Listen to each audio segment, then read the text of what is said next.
হরে কৃষ্ণ বন্ধুরা, আজকে সন্ধ্যায় গিয়েছিলাম মন্দিরে সন্ধ্যারতি দর্শন করতে। সন্ধ্যারতি দর্শনের পর গিয়েছিলাম মেলাতে। আমাদের পাশেই পৌষমেলা লেগেছে, আজকেই লেগেছে, সেখানেই গিয়েছিলাম। সেখান থেকে কয়েকটা জিনিস কেনাকাটা করেছি।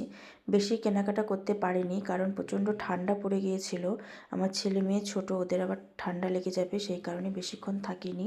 তো আমি এই বোতল পরিষ্কার করার জিনিসটা কিনেছি, আর মেয়ে এই ছোট্ট জিনিসটি কিনেছে আর আমার প্রভু কিনেছে হচ্ছে এই টাওয়ালটা, আর আমি গোপালের জন্য এই তাওয়াটা কিনেছি। আমার কাছে অনেকগুলো তাওয়া আছে, তবুও এটা এই ধরনেরটা নেই, তো ভাবলাম যে এটা একটা নিয়ে দেখি রুটি কেমন হয় এটাতে, আমার জানা নেই।